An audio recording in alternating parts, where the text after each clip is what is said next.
प्रणम्य शिरसा देवं गौरीपुत्रं विनायकं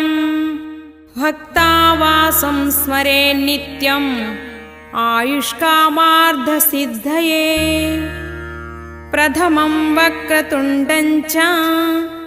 एकदन्तं द्वितीयकं